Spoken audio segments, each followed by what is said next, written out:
I'm just gonna put a T-post on that side so that way we can swing it open, the whole big piece. And then I'm gonna put a couple T-posts just for extra support right here close together, hopefully. Okay, I'm sitting here waiting for me. Yeah, there's Abby's Just website. wanted to show you. So Abby has started selling Watching the stuff live stream. that she makes herself.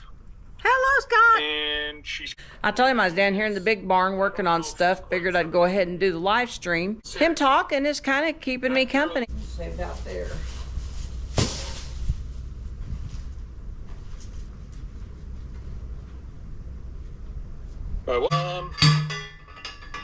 Yeah, absolutely, Margie. Actually, we're thinking about. What are you doing, Paul? Dog. Molly, my big dog. I still don't have it connected to this T-post yet, but the gate's on. And I just gotta figure out a place to tie off over there. And then for right now, well, I'll fix this better this evening when I come down. Get everybody's advice that comes with me. If I'm gonna leave this like that or not, I don't know. I was trying to see where that bungee strap goes around there. I don't know if y'all can see that. See the snake skin? The snake skin is in there. So I was like, well, I'll mess with that later when it's not quite as warm. I know it's just the skin, but I don't know how far behind the snake is from it. So this is why I don't like doing stuff when it's warmer between the wasps and snakes, especially when it comes to doing cleanup stuff. But thanks for keeping me company, Scott. I did get that wired. I sure hope that got recorded, me putting that on there. It's nice and tight too on this because it's that 2x4 heavier gauge horse wire connecting it to a cattle panel. And even though the spacing is different, y'all, it still works, okay? So I just got this little wire on here, and that's one reason. That T-post is good and stout because there's that white rock that we had put in here.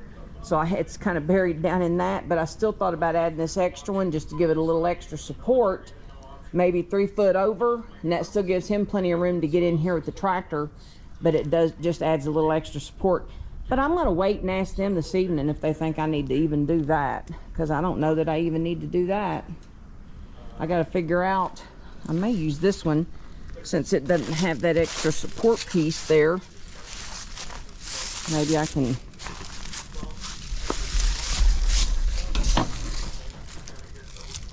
put that T-post in right here so that the gate would actually tie off. Wow, that's just sinking right down in that dirt. It went down in there so easy. But yeah, I think I can pound it in there a little bit more, and then it'll just be the place to tie off the gate. Be able to have a place to tie the gate at. So I wanted to make sure and overlap it over the wall. That way they wouldn't think about trying to squeeze in there.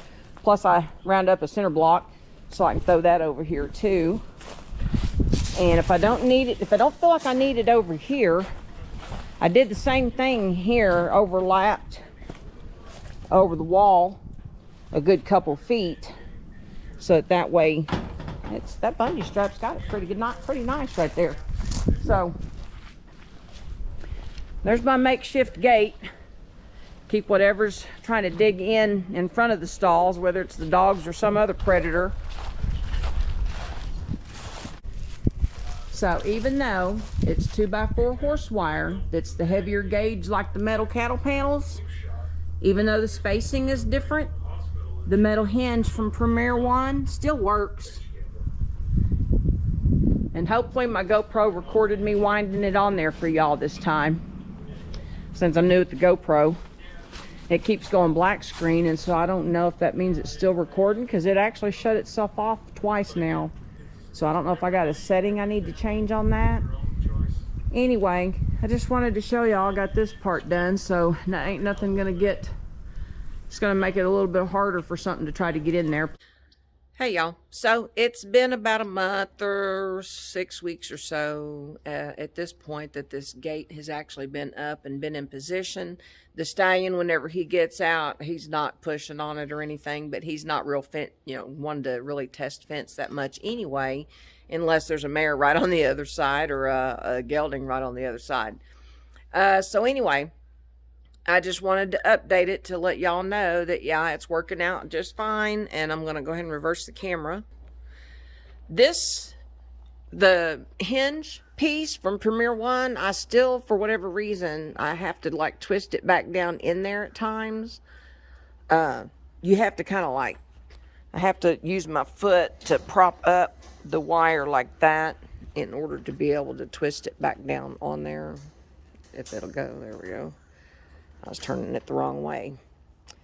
So, you could do the same thing, honestly, without this. Just using like hog rings or something, or just wrapping some wire around it real loose. Just in like a 3-position deal, kind of like, you know, as a hinge. But I really like the Premier One hinge because of the fact that I can reuse it, the fact that it's not going to rust. Some of that wire that you would use like this. Now this is actual fencing wire, so hopefully it won't rust, but not all wires are created equal. So the goats don't have any problem. They don't test it or anything, so they don't mess with it. And it works really good. I have not had to add an extra T-post. The one T-post being here works just fine. I ended up just hanging this clip here on the chain around the metal pole, and then we just clip it. Y'all have probably seen that in some of the videos. And on the other end, we still have just got the bungee strap holding it. That's the thing about the cattle panels. They're so stiff, and, you know, that it's like even with the hose kind of hanging there on it, it's not bothering it at all. And we've also had to, of course, get hay out with the tractor since our hay is in here. And so I just have them loose in here right now because I'm still down here. I'm fixing to like chase them out of the barn and close them out. That way they're not leaving all their evidence everywhere so much. But just wanted to let y'all know that my little temporary solution is probably going to stay put for a while, maybe a good long while. I might improve on it at some point and fix it that way. Now, honestly, we had done this one time before, but we just did it with like 2 separate panels. And so we didn't really have a small walk-through gate. It was, you know, on a hinge type deal. It was just a temporary setup at that time also. And I did learn at that time, because you would think that you could take, you know, 2 of those panels and make them work over a large opening, you know, and it like hook them together in the middle. And yeah, you could do that, but it wouldn't be as secure. And it depends on what you're really, you know, using it for. You know, you wouldn't want to put a post to support where the 2 panels join in the middle, because then you're going to have to drive around it to get in and out of your barn, whether you're getting hay or moving manure or whatever. So you just got to kind of look at your setup and kind of try to work around that. You know, somebody's the opening for their barn or building or whatever they're going to use it for might be different than mine. Maybe it's not quite as wide. I think this one's like 20 feet wide. And so the cattle panels run 16 feet. But I had that 2x4 horse wire panel piece that was left over from a different job whenever we were building stalls in the little barn.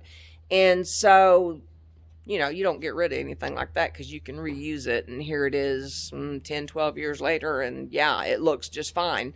And that's the thing about this stuff. It lasts a long time. And that's one reason why a lot of this farm equipment stuff costs so much, is because it's made to last, or it's made to hopefully put up with a lot of abuse from larger livestock like cows and horses, because they can be rough on the equipment.